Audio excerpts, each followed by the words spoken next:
So guys अभी इस video को कंटेंट ढूंढने से पहले मेरी नजर पड़ी वापस से प्रमोटर होल्डिंग पर। तो सितंबर का डाटा अब आ चुका है, मुझे अभी दिखा है, हो सकता है एक दो दिन पहले ही आया हो, लेकिन सितंबर के होल्डिंग पैटर्न में फिर से वही कंसर्न है जो हम लगातार इस चैनल पर डिस्कस करते रहते हैं। क्या है अभी उसको समझेंगे ध्यान से। शायद आप लोगों को मालूम भी होगा अगर आप लोगों की मेरे से पहले उस डाटा पर नजर पड़ गई है, लेकिन अगर नहीं मालूम है तो एंड तक देखना। और मार्केट एक्सपर्ट्स के ओपिनियन फिर से बदले हैं, सब चीजें समझेंगे। वी आर NISM 7 सर्टिफाइड, तो सब्सक्राइब करते हुए शर्माना बिल्कुल भी मत। शुरुआत करते हैं पहले आपकी खबरों से। सो भैया मार्केट एक्सपर्ट्स का यहां पर क्या कहना है। अब अगर आप ओला इलेक्ट्रिक पर मैं वीडियोस नहीं बनाता, इस पर मैं बिल्कुल वीडियोस नहीं बनाता, ओला इलेक्ट्रिक पर, सोजो एनर्जी और BSE, अगर आप इन तीन स्टॉक्स पर फंस गए हो, अगर आपकी रकम इन तीन स्टॉक्स में फंस गई है, तो एक्सपर्ट अब क्या बता रहे हैं। एक्सपर्ट ने बताया अब क्या करें भैया। मार्केट एक्सपर्ट्स बता रहे हैं कि अब क्या करें, जबकि मार्केट एक्सपर्ट्स के टारगेट्स अगर आप देखोगे सितंबर फर्स्ट तारीख को, पहली तारीख सितंबर को मोतीलाल ओसवाल 80 का टारगेट, जब आप 57.88 पे थे, बाइंग की रेटिंग भैया कुछ नहीं हुआ, नहीं गए आप यहां तक। ICICI सिक्योरिटीज 13 अगस्त 76 का टारगेट, नहीं पहुंचा भैया, बाइंग की रेटिंग नहीं पहुंचा। मोतीलाल ओसवाल 29 में 83 का टारगेट, बाइंग की रेटिंग नहीं पहुंचा भैया। मार्केट एक्सपर्ट JM फाइनेंशियल क्या कहते हैं भैया, पहले इन्होंने अपना टारगेट रखा JM फाइनेंशियल ने सुजो एनर्जी लिमिटेड के अंदर 78 का, बाइंग की रेटिंग तब भी रखी, लेकिन अब इन्होंने अपना टारगेट कट करके कर दिया है 66 रुपीस का। ऑल दो बाय की रेटिंग अभी भी मेंटेन करी है और स्टॉक आज फिर से डंप हुआ है।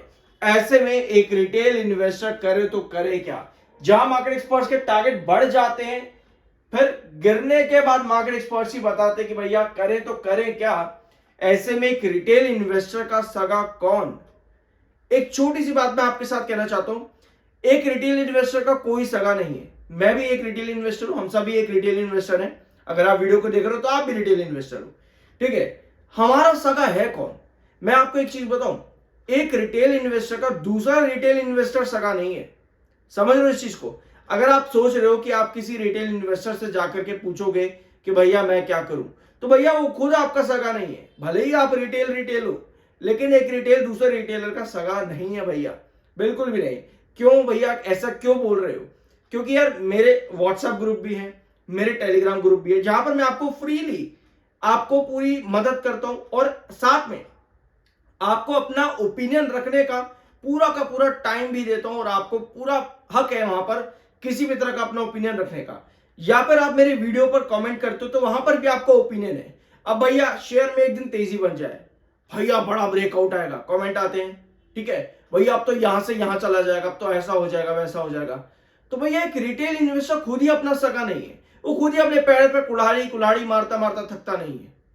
तभी कहते हैं एक रिटेल इन्वेस्टर का जो सगा है ना, वो बस और सिर्फ एक चीज है, उसको कहते हैं रिसर्च। अभी मैं रिसर्च का नाम ले रहा हूं, कमेंट बॉक्स में आ जाएगा भैया इस सबसे कुछ नहीं होता, चार्ट पैटर्न तो बेकार है। अरे भैया चार्ट पैटर्न आप ही का सगा है, करना शुरू कर दो इस चीज पर काम, अच्छा लगेगा। क्योंकि मार्केट एक्सपर्ट तो भैया पहले बढ़ा चढ़ा करके फिर गिरा दिया, कट कर दिया टारगेट, उनका तो कुछ नहीं जाएगा, किसी का कुछ नहीं जाएगा। लेकिन एक रिटेल इन्वेस्टर फिर वही गलती करेगा, फिर वापस से वहीं फंसेगा, फिर वही सब चीजें। इससे बढ़िया तो भैया रिसर्च कर ले, ज्यादा बेटर है। लेकिन एक चीज और यहां पर सुनना, रिसर्च में भी क्या होता है, जरूरी नहीं है कि भैया हम जो डिस्कस कर रहे हैं या हमारी जो रिसर्च हुई वो बिल्कुल परफेक्ट हो। रिसर्च में भी बहुत सारी कमियां होती हैं और वो कमियां तब सामने आती हैं जब मार्केट अचानक से एक यू टर्न ले ले, तब सारी कमियां सामने आ जाती हैं। उस कमी के लिए भी हमारा रिसर्च ही जिम्मेदार होता है। क्यों भैया, कैसे? मान लेते हैं मेरे पास 10,000 रुपए हैं और मैं किसी 10 रुपए वाले स्टॉक के अंदर वो 10,000 रुपए इन्वेस्ट करना चाहता हूं, ठीक है। मैंने कर दिया इन्वेस्ट, मैंने 10,000 रुपए लगा दिए। मैंने ये नहीं सोचा भैया आगे कल को अगर मार्केट थोड़ा सा भी करेक्ट हो जाए, 15% अगर मेरा स्टॉक टूट जाए यहां से, तो भैया मैं क्या करूंगा, तब मैं क्या करूंगा। मेरे पास आगे तो भैया पैसे नहीं आने वाले मार्केट में इन्वेस्ट करने के लिए, मैं 10,000 झोंक दिए, अब मैं 15% नीचे आ चुका हूं।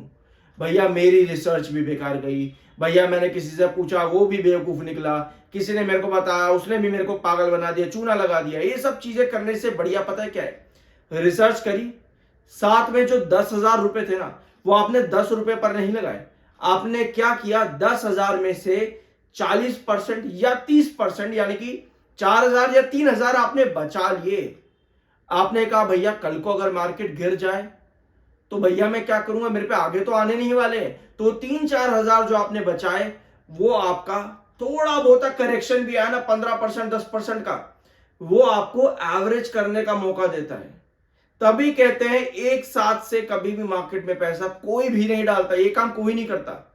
जो लोग करते हैं ना वो अपने ही पैर पे फिर कुल्हाड़ी ठोक रहे हैं, अभी भी बैठ करके कमेंट बॉक्स में आ जाएंगे कुल्हाड़ी ठोकने के लिए। तो ये काम मत करा करो, ठीक है। बाकी मार्केट एक्सपर्ट्स तो भैया बता ही रहे हैं कि अब क्या करना चाहिए, टारगेट कट करके बता रहे हैं कि भैया क्या करना चाहिए। कोई बात नहीं, टेक्निकल पॉइंट ऑफ व्यू पे 20.8 का एमएफआई जो कि बुलिश है, 36.4 का आपका RSI, neutral plus bullish technicals आपके यहां पर बने हुए हैं सुज़लोन एनर्जी लिमिटेड के अंदर। अब जो डाटा आपका एक बार फिर से आया है सितंबर के टाइम फ्रेम का, वो ये है कि प्रमोटर ने एक बार फिर से अपनी होल्डिंग बेच डाली है। 11.74 लगभग 11.75% की होल्डिंग से प्रमोटर की होल्डिंग हो चुकी है अब 11.73% की। एक बार फिर से प्रमोटर ने स्टेक बेचा है और जून 2025 में सबसे बड़ी ब्लॉक डील जो की थी प्रमोटर ने, उसके बाद सितंबर में भी प्रमोटर ने 0.02% के आसपास का माल बेचा। आप कहोगे भैया इतनी सी क्वांटिटी बेच दी, इतना हुआ क्या मचा दिया? ध्यान से सुनो, ये बेचा किसने है भैया? तांती भाई ने, तांती होल्डिंग्स प्राइवेट लिमिटेड। इन्होंने फिर से अपना स्टेक थोड़ा सा सेल किया है, 4.64 से 4.63% अब इनकी होल्डिंग हो चुकी है और पहले थी इनकी होल्डिंग 5.14, तो वहां से अब इनकी होल्डिंग आ चुकी है, टोटल प्रमोटर की होल्डिंग अब हो चुकी है 11.75 से 11.73% की। तो भैया प्रमोटर टिकना नहीं चाहते।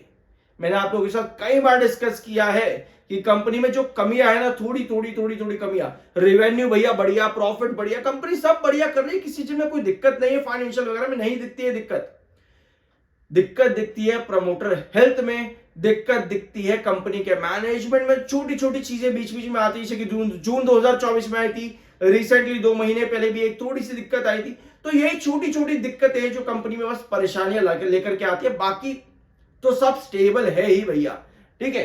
तो इन चीजों को ना, जब भी आप क्या करते हो मार्केट में, किसी भी स्टॉक में आप इन्वेस्ट करने जा रहे हो ना, उसके पॉजिटिव और नेगेटिव दोनों चीजें जानो।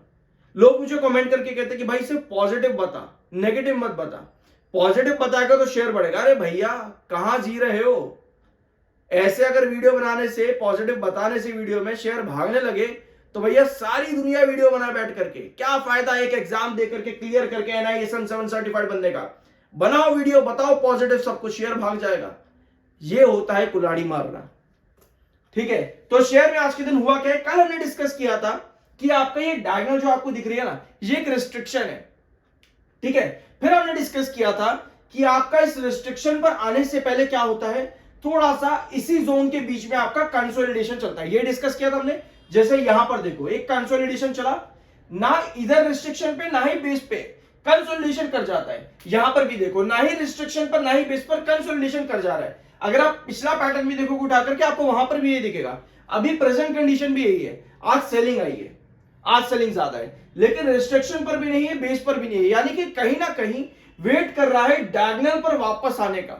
तो भैया ये डायगोनल जरूरी है, क्योंकि अगर डायगोनल पर वापस से रिस्ट्रिक्ट कर गया तो उस कंडीशन पे 51 जो अभी आपका बेस बना था 51.90 के आसपास, वो भी टूट सकता है।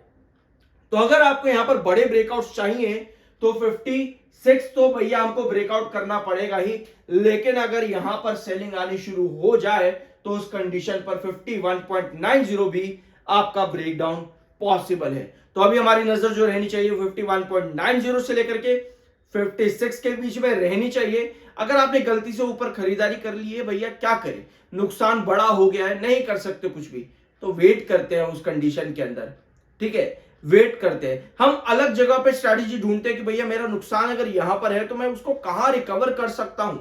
हम ये नहीं करते भैया 50% नुकसान यहां पर होगा, बेच डालो, कहीं और रिकवर कर लेंगे, पता चला भैया 50% वहां भी खा गए, जीरो होके बैठ गए। ये चीजें नहीं करनी चाहिए मार्केट के अंदर।